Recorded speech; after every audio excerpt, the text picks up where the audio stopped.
ನಮ್ಮ ಮೂರನೇ ಸುತ್ತನ್ನು ಶುರು ಮಾಡೋಣ. ಸೊ ಯಾರಿಗೆ ನಮ್ಮ ಮೂರನೇ ಸುತ್ತಿನ ಮೊದಲ ಪ್ರಶ್ನೆ ಎ ತಂಡಕ್ಕೆ. ನಿಮ್ಮ ಮೊದಲ ಪ್ರಶ್ನೆ, ಕರ್ನಾಟಕದ ಕೇಸರಿ ಅಂತ ಪ್ರಸಿದ್ಧಿ ಪಡೆದಿರುವಂಥ ವ್ಯಕ್ತಿ ಯಾರು? ನಿಮ್ಮ options: Gangadhar Rao Deshpande, option 2 R V Deshpande, option 3 Hardekar Manjappa, option 4 C P Lingayya. Karnataka ಕೇಸರಿ ಅಂತ ಪ್ರಸಿದ್ಧಿ ಪಡೆದಿರುವಂಥ ವ್ಯಕ್ತಿ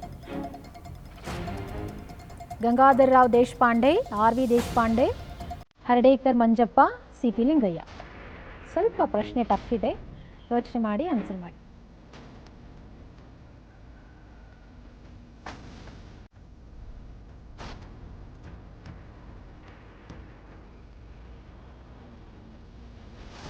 option B. Option B R V Deshpande ತಪ್ಪಾದ ಉತ್ತರ. ಪ್ರಶ್ನೆನ ಪಾಸ್ ಮಾಡಿ ಯೋಚನೆ ಮಾಡಿ ಹೇಳಿ. ಕರ್ನಾಟಕ ಕೇಸರಿ ಅಂತ ಪ್ರಸಿದ್ಧಿ ಪಡೆದಿರುವಂಥ ವ್ಯಕ್ತಿ ಯಾರು? ಆಪ್ಷನ್ ಹೀಗಿದೆ: option 1 Gangadhara Rao Deshpande, option 2 R V Deshpande, option 3 Hardekar Manjappa, option 4 C P Lingaiah.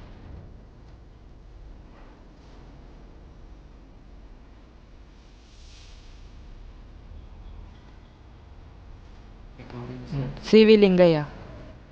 C P Lingaiah also wrong answer. ಸರಿಯಾದ ಉತ್ತರ ಗಂಗಾಧರ್ ರಾವ್ ದೇಶಪಾಂಡೆ. ಗೊತ್ತಿದ್ರೆ ನೀವೇ ಆನ್ಸರ್ ಹೇಳಬೇಕು, ಓಕೆನಾ? ನೆಕ್ಸ್ಟ್ ಪ್ರಶ್ನೆ ನಿಮಗೆ ಬರುತ್ತಲ್ಲ. ಕನ್ನಡದ ಕಣ್ವ ಎಂಬ ಬಿರುದಾಂಕಿತರು ಯಾರು? ಕನ್ನಡದ ಕಣ್ವ ಅಂತ ಬಿರುದನ್ನು ತಗೊಂಡಿರೋರು ಯಾರು?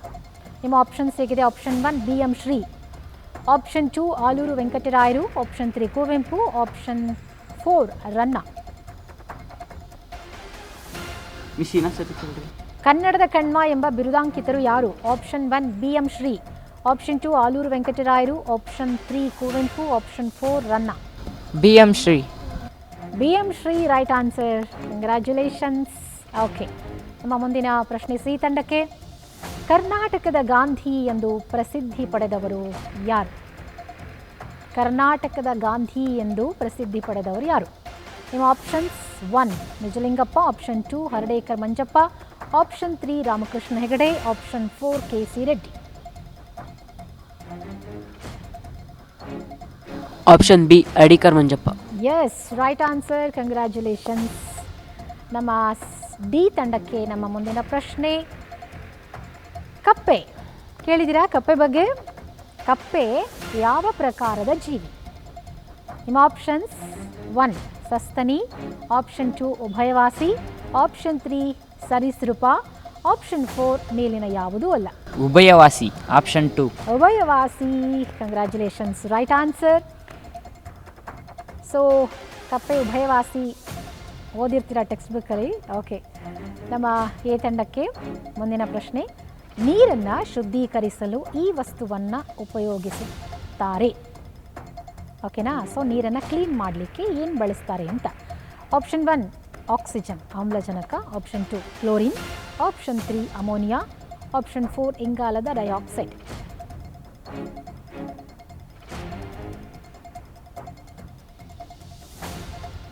ನೀರನ್ನು ಶುದ್ಧೀಕರಿಸಲು ಯಾವುದನ್ನು ಬಳಸ್ತಾರೆ? ಆಮ್ಲಜನಕ ಬಳಸ್ತಾರಾ, ಕ್ಲೋರಿನ್ ಬಳಸ್ತಾರಾ, ಅಮೋನಿಯಾ ಬಳಸ್ತಾರಾ, ಅಥವಾ ಇಂಗಾಲದ ಡೈಆಕ್ಸೈಡ್ ಬಳಸ್ತಾರಾ?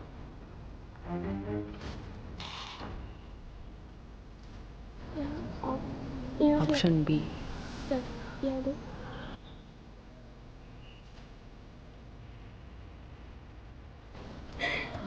ಗಿಡಗಳಲ್ಲಿ ಬಿ ಬಂದ್ಬಿಟ್ಟು ಕ್ಲೋರಿನ್, ಸಿ ಅದೇನೋ ಕೇಳಿ ಇನ್ನೊಂದ್ಸಲ ಕೇಳ್ಬಿಡ. ಆಪ್ಷನ್ ಸಿ ಇನ್ನೊಂದ್ಸಲ ಕೇಳ. ಆಪ್ಷನ್ ಮ್ಯಾಮ್ ಇನ್ನೊಂದ್ಸತಿ ಆಪ್ಷನ್ ಹೇಳ್ತೀರಾ?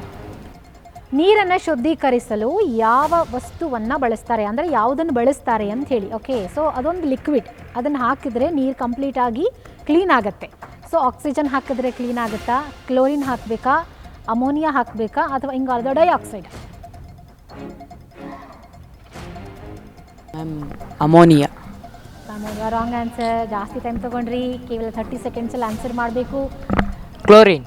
S, exactly right answer. Chlorine ಹಾಕಿದ್ರೆ ಮಾತ್ರ ನೀರನ್ನು ನಾವು ಕಂಪ್ಲೀಟಾಗಿ ಕ್ಲೀನ್ ಮಾಡಲಿಕ್ಕೆ ಸಾಧ್ಯ.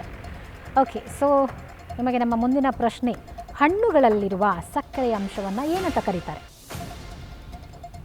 ಹಣ್ಣಿನಲ್ಲಿರುವಂಥ ಸಕ್ಕರೆ ಅಂಶವನ್ನು ಏನಂತ ಕರೀತಾರೆ? ನಿಮ್ಮ options: 1 lactose, option 2 glucose, option 3 maltose, option 4 fructose. Glucose. Glucose wrong answer. ನಿಮ್ಮ ಪ್ರಶ್ನೆ: ಹಣ್ಣುಗಳಲ್ಲಿರುವ ಸಕ್ಕರೆ ಅಂಶವನ್ನು ಏನಂತ ಕರೀತಾರೆ? Option 1 lactose, option 2 glucose, option 3 maltose, option 4 fructose. Option A. Option A. A lactose wrong answer. ಸರಿಯಾದ ಉತ್ತರ ಫ್ರಕ್ಟೋಸ್ ಅಂತ ಕರೀತಾರೆ. ಹಣ್ಣುಗಳಲ್ಲಿರುವಂಥ ಸಕ್ಕರೆ ಅಂಶ. ರಕ್ತದಲ್ಲಿರುವಂಥ ಸಕ್ಕರೆ ಅಂಶವನ್ನು ಗ್ಲೂಕೋಸ್ ಅಂತ ಕರೀತಾರೆ. ಓಕೆನಾ? ರೈಟ್. ನಮ್ಮ ಮುಂದಿನ ಪ್ರಶ್ನೆ ನಿಮಗೆ: ಯಾವುದು ಸೂರ್ಯನ ನೇರಳಾತೀತ ಕಿರಣದಿಂದ ಭೂಮಿಯನ್ನು ರಕ್ಷಣೆ ಮಾಡುತ್ತೆ? ಅರ್ಥ ಆಯ್ತಾ ಪ್ರಶ್ನೆ?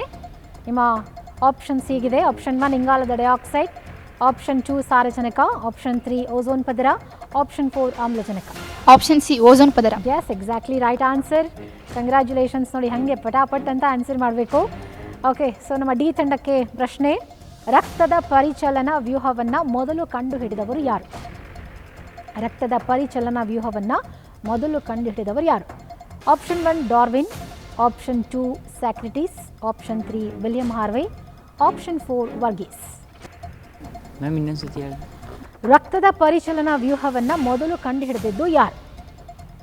Options: Darwin, option 2 Socrates, option 3 William Harvey, option 4 Varghese.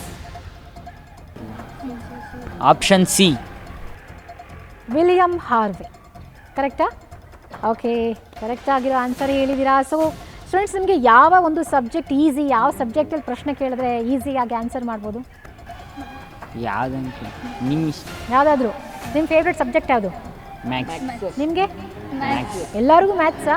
ನಿಮಗೆ ಮಾತ್ರ ಇಲ್ಲ. ಓಕೆ, ಎ ತಂಡಕ್ಕೆ ನಮ್ಮ ಮುಂದಿನ ಪ್ರಶ್ನೆ: ಅವಿಭಾಜ್ಯ ಸಂಖ್ಯೆಗೆ ಉದಾಹರಣೆ. Option 1 15, option 2 50, option 3 16, option 4 13. ಅವಿಭಾಜ್ಯ ಸಂಖ್ಯೆ. Ma'am option B. 50.